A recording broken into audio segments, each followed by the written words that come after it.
Getting too big. That's what. So every time I go to update, and the computer gets less memory for me to do what I need to do. All right. So now, let's talk about the eye. So the eyeball. Let's talk about the eyeball itself. Let's talk about the eye in terms of the muscles. But the eyeball itself has 3 layers, guys. What's the first layer? Anybody know? It's the choroid. All right? Or is it the sclera? The sclera is the connective tissue. So this is dense, regular, CT. Dense, regular connective tissue. Where'd that come from? Oh, that's chapter 4. Tissues. Yes? And it's white. Sure enough, that's what dense connective tissue looks like when you cut the skin back in a living human being. It has a whitish kind of silvery color to it. I know because I cut myself and was able to look at my connective tissue. So that's what dense regular connective tissue looks like. Sure enough, I'm looking at the white of your eye. When would the white of your eye change? Anybody? Clinically, when would the white of your eye change? Why is it so important? You know, there's a phrase that says the eyes are the window to the soul. Is that true? Liver damage. Liver damage. Why liver damage? Because it's your processing center, Queen's. Okay. Yeah. So you're right. So it's okay, liver. So check it out. Spleen. This is next semester. Check it out. Red blood cells. Old red blood cells, they go into the spleen, and the red blood cells, inside of the red blood cells, the old red blood cells, you had hemoglobin, protein. Well, the hemoglobin in the spleen, it gets processed to bilirubin. But that's fat soluble. So fat soluble bilirubin goes to the liver. Liver takes fat soluble bilirubin, creates a water-soluble bilirubin.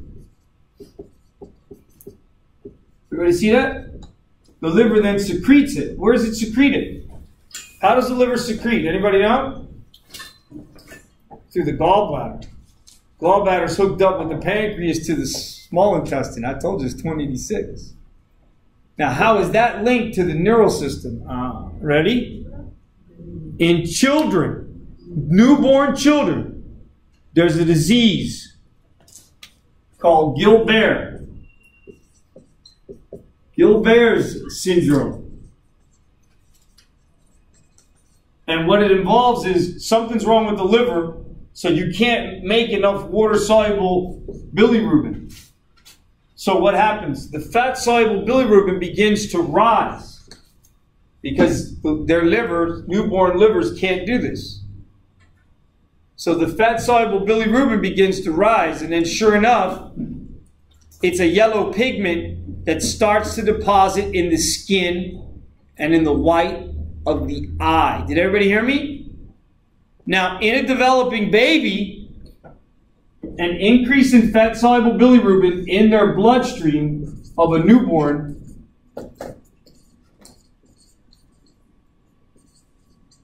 at high levels is referred to as kernicterus. And that can lead to mental retardation.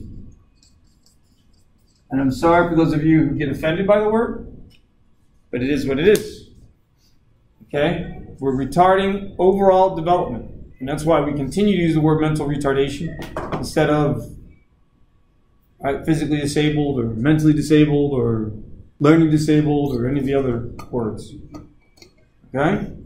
Because those are developmental educational type terminology. Here we're talking about just overall physical development. And anytime we retard development, then we refer to it as such. So since it's the mental retardation, it's the retarding of the overall mental structures. That leads to learning disabilities. Everybody follow? So the retardation of the overall development leads to the learning disabilities. So you're talking about physical inability to develop properly. Okay? Why? Don't know. We just don't know. But what we do know is that when this fat soluble bilirubin begins to deposit, because the brain is so fatty, right? Because of all the fat that wraps the axons, that excess fat soluble bilirubin that should not be in the bloodstream, it should be going to the liver so that the liver can make it more water soluble and secrete it into the GI or send it off to the kidney for the kidney to put it into the urine. Everybody understand that? But if the liver's not converting it, then the kidney can't handle it and get rid of it. And the GI can't handle it and get rid of it because it's not being made. So because of that, this bilirubin will begin to deposit in the brain. And it'll deposit in the whites of the eyes, and it'll deposit in the skin, and it'll change the skin yellow. So you'll see the baby will be yellow. The whites of the eyes of the baby will be yellow. You also have this in adults, but it doesn't cause mental retardation in adults. You understand? Because remember, baby's still developing. You got me? Still in those developmental stages, so we can't have this. An adult, no big deal. You'll see an adult. My cousin had this. The whites of his eyes turned yellow, and his skin turned yellowish, a yellow hue. And it's an obvious, it's like a pale yellow, but it's yellow. You can see it. That's an indicator of what, guys? Alcoholism. Could be alcoholism. What else? Does that hepatitis also? Hepatitis, absolutely. Anything that would affect the liver. Does that make sense, guys? It would. It would make sense, wouldn't it? Because the spleen's making this, and the liver's supposed to be making that once it gets this from here. Again, this is 2086. But how does that have to do with 2085? Because there's a link. Didn't I tell you this before? The liver plays such an important role that there's a link between the liver, the kidney, and the brain. And if the liver has issues with what its jobs are, which you haven't learned yet, but you will next semester, then you're going to find out even quicker. Oh, I see now. I understand why Professor P kept emphasizing that the brain will swell if the liver has problems. That the brain will retain fluid if the liver has problems. And if you have liver and kidney involvement, then even more quicker, your brain is going to swell. Do you understand, guys? And that's called encephalopathy. Hepatoencephalopathy. Did everybody hear me? So there's a direct connection between the liver and the brain. If something's wrong with the liver, something's going to go wrong with the brain. You understand, guys? It is what it is. Same thing with the kidney. Same thing with the kidney. Now, guys, what is the most common cause of kidney disease? Kidney stones? No. There's a disease. There's a disease. It's probably one of the most common metabolic diseases known to man. Which one would that be? Diabetes. Diabetes. In diabetics, they're the ones who are going to have problems with their kidneys, guys. Would you expect them to have problems with their brain? Yes. Yeah, especially long term. Why do you think there's so many diabetics who go into kidney dialysis? It's because their kidneys don't function anymore. Now, if the kidneys don't function anymore, now you're dependent upon the liver to do what the kidneys are supposed to be doing? Yeah, that's not going to happen. Do you guys see? But the balance between kidney, liver, and brain is there. It's always been there. And when one goes bad, sure enough, the others go out of whack. So people who are on kidney dialysis, are they at risk for problems with their liver? Yeah. Sure enough, are they at risk for swelling of the brain? Yeah. Guys, you understand? I'm trying to connect the dots for you. So when you leave here, you go to the next level, 2086, and you leave 2086 and you start taking these other courses further down the line, shit's going to make sense to you. Okay? All right? This is why you pay me the big dollars. Okay? So eyeballs got... So, man, we're back to eyeball. So, yeah, Professor P, you just taught me 2086 and we came back to eyeball again. Yeah, that's how it is. So the sclera is the dense, regular connective tissue and it's white. And when it turns yellow, then that tells you, oh, kidney disease, Gilbert syndrome, kernicterus, jaundice in adults. does not cause mental retardation. Does not cause mental retardation. What's the main cause of jaundice in adults? Anybody know? Jaundice, same thing. Jaundice and kernicterus are the same. Kernicterus is in newborns. It's an increase in fat-soluble bilirubin in the blood of newborns is kernicterus. But in adults, an increase in fat-soluble bilirubin in adults is called jaundice. Doesn't cause mental retardation. The main cause of jaundice in adults, stones in the gallbladder. Gallbladder stones. So you see an adult and they see the skin, they see the white of their eye yellow and their skin yellow. You know something's wrong with their gallbladder. Gallbladder stones. Let's get you to the ER. Let's get those gallbladder stones out. Maybe you had to take the whole gallbladder because the gallbladder is diseased because they got too many stones. I've seen some where the stone's about this big. What? Shit, you know. I've seen stones that are bigger than that, but I've seen stones that are that big come out the gallbladder.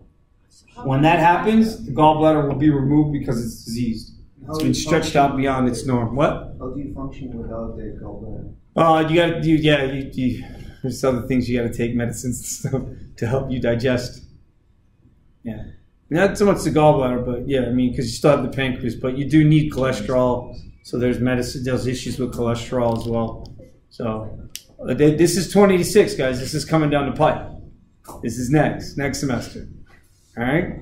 It's not any easier. It's just different information. It gets piled upon the information that you already learned now. That's why you got to know this stuff. Okay. So we're back to eyeball. I just gave you a clinical scenario about that, right? Now, granted, I'm not going to test you on Gilbert syndrome and all this other stuff, but hey, not yet, right? But sure enough, kernicterus versus jaundice because of what? Because of the white connective tissue eye turning yellow. That's why. You guys see that? So, all right, so choroid. What's the choroid? Anybody know what the choroid is?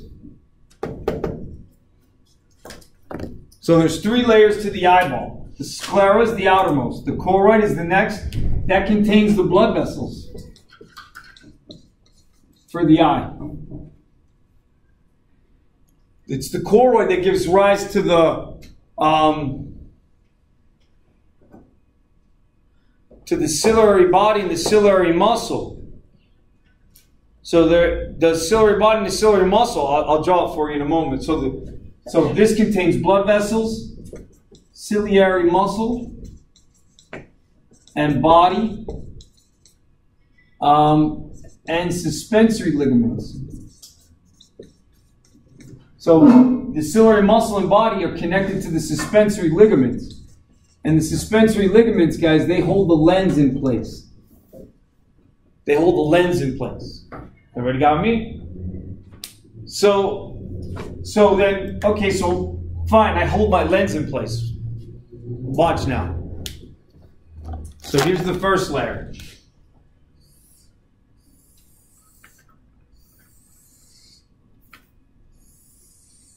And it should be white. And that's my connective tissue. Everybody got me?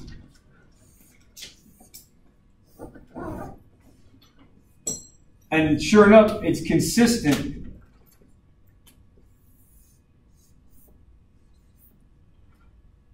with the cornea of the eye. So it kind of merges. Everybody see that? With the cornea. So this is the cornea. So there's the cornea. So it kind of merges that connective tissue. And then this folds. So remember, the cornea is epithelial tissue that become transparent. This is something special, man, with the eye. And the eye, there are 3 placodes. In embryological development, there's 3 major placodes, guys. The otic placode, the olfactory placodes, and the optic placodes. Did everybody hear me? The one's for smell, one's for sight, one's for sound. Make sense? And from very early on, the overlying skin And the connective tissue that's right underneath, the mesodermal cells, the mesenchymal mesodermal cells, they're already very early on communicating to create these very special structures. You got me? They're so special. To make the skin transparent and hit the cornea, it's fucking amazing. And then for it to extend off to create this bag of connective tissue called the sclera, it's amazing. But we're not done. Everybody understand that? We're not done. So just on the other side of that sclera, we're going to create a very nice, thin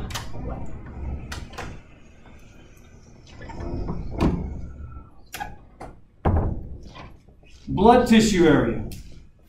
That's called the choroid. Everybody got me? So between here and here,